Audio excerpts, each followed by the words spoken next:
Hey Don, so what do you think about the collab with Hole? Oh, this shit sucks. Whew.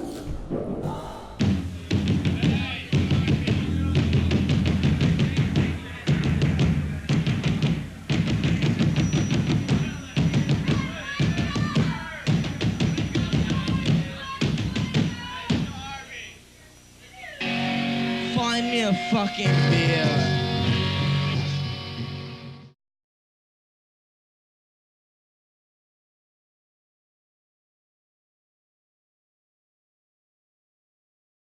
Because everyone thought punk was going to be huge.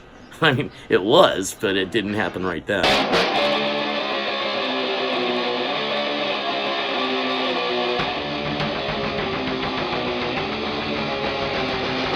I first found out about the Germs when a friend of mine brought this record back from Los Angeles during a record foraging excursion. This is when we still lived in Phoenix.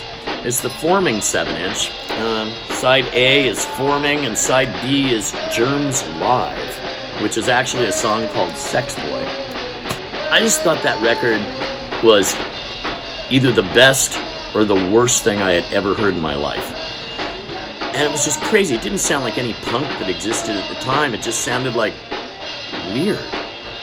Later I found out that it was written using the chords of Panic in Detroit because the Germs were really into both.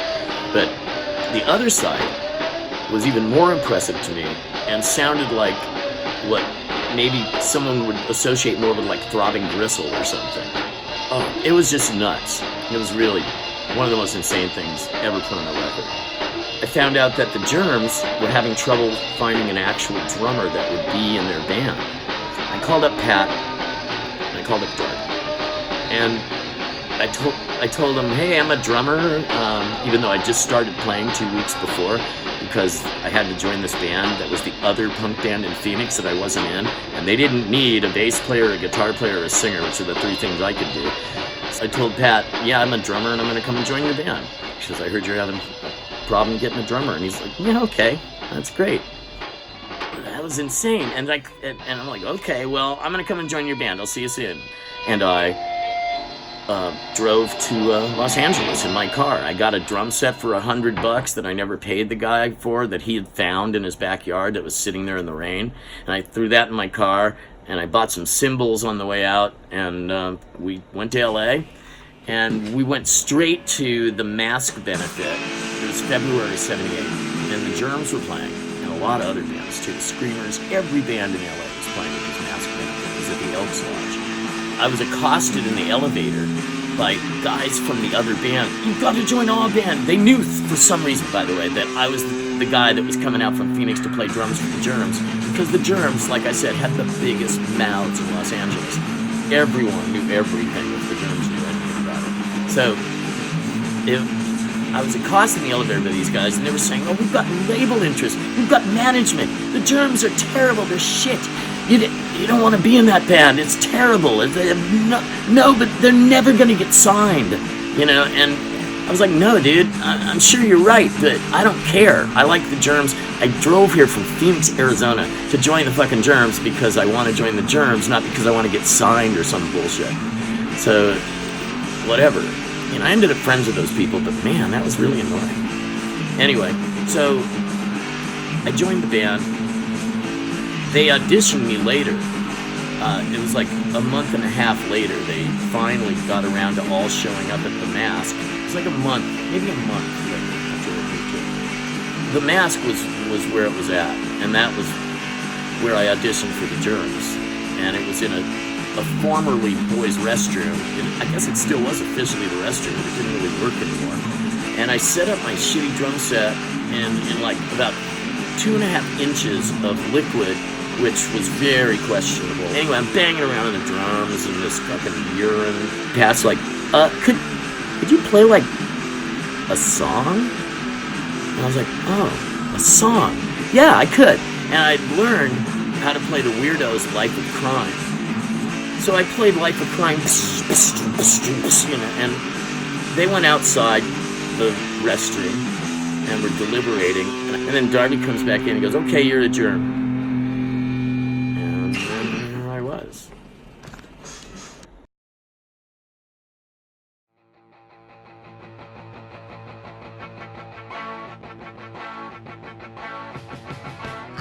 Yeah, there was a lot of kerfuffle about the Germs live presentation. It was a mess. It was a fun, chaotic, and like ass-kicking mess. It was a mess. And our fans and our crowd tended to just become insane. Like nothing else I've ever experienced in my life. The Germs were ultra shamanic in that way. It's like Darby was up there basically offering himself as a possessed sacrifice to some unknown weirdo devil god. It wasn't like anything else. Everything else was like punk shows, rock shows, some kind of thing. This was not a show. This was not art. This was not music. This was a thing. So a lot of times shit would get it really out of control, which was good. That was a good element of it. So we were banned from playing any venue in Los Angeles. So any venue that wanted to book the Germs for Black Flag would get a phone call from somebody from the LAPD saying, "You booked those guys, we're going to shut down your show. You're going to be sad. And then we might, fuck with your liquor license." It was hardcore, literally. So we weren't allowed to play anywhere in LA. So we had to change our flyer name to GI, which stood for Germs Incognito. We only had to use that once or twice, really, but we just weren't allowed to play in Los Angeles. And it was kind of crazy and kind of screwed us up a little.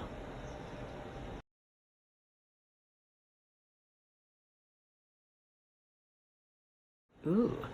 So, the Germs album cover came about in a very funny way. Bob Biggs, the head honcho at Slash Records, told Darby one day that his plan for the album cover for the Germs album was to have the Germs spelled out in jelly beans and meat. Darby flipped out, instantly called a band meeting at my place. We all got together and we're like, what the hell are we gonna do? We can't have fucking jelly beans and meat. That's stupid. That looks like shit. And anyway, so we were like, what are we gonna do? And I'm like, well, you're all about the blue circle on black, right? We like the armbands, right? And that kind of shit. And Darby's like, yeah. I'm like, okay, check this out. And I had this idea of just having it be the blue circle on black, and just so it wouldn't look stupid, putting it in the lower right corner instead of just in the middle of the fucking thing. And then putting this, let me show you. And then putting this white, like Letraset graphics tape here and down here at the bottom, and then Germs that was made with Letraset, you rubbed it on. And GI, which was the name we were using because we couldn't get gigs in LA where we lived. And there it was. I think it came out pretty smashingly. Rather happy with it. The back cover wasn't me, but there I am.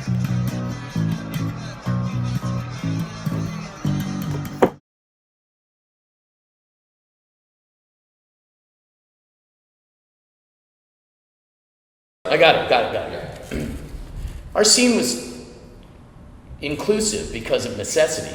All the people in it were definitely misfits and societal outcasts. Everyone was gay or bi or straight, but maybe a hustler sometimes, or like even weirder than straight. In fact, nobody cared about sex. This was post-glam. You couldn't like sex. Liking sex was seen as regressive. So it was we didn't want to like sit around getting all gishy in the drive-in. We wanted to do punk rock, We wanted to jump around to crazy loud punk rock music, which we did. But sometimes you had to do stuff, and nobody cared what you did with who. It was a totally different time. Later, it became pretty homophobic, but early on, everybody was doing something. You know, there was some kind of misfit and miscreant, and literally nobody cared. Darby got a little paranoid later when he got all serious doing like, heroin and vodka and stuff, which will do that to you. He got a little maudlin and felt like an outcast because of his gayness, but he liked the skater boys, but they liked him too because he was one of the most charismatic human beings that I, for one, ever met. I mean, back, it was good to have that kind of reputation then, but not anymore, because now we can't play anywhere. The drummer from a 70s punk rock band called the Germs is facing drug possession charges. Now he's on trial for possession of a date rape drug. Action. Oh look, it's Dr. Bronner's peppermint liquid pure Castile soap.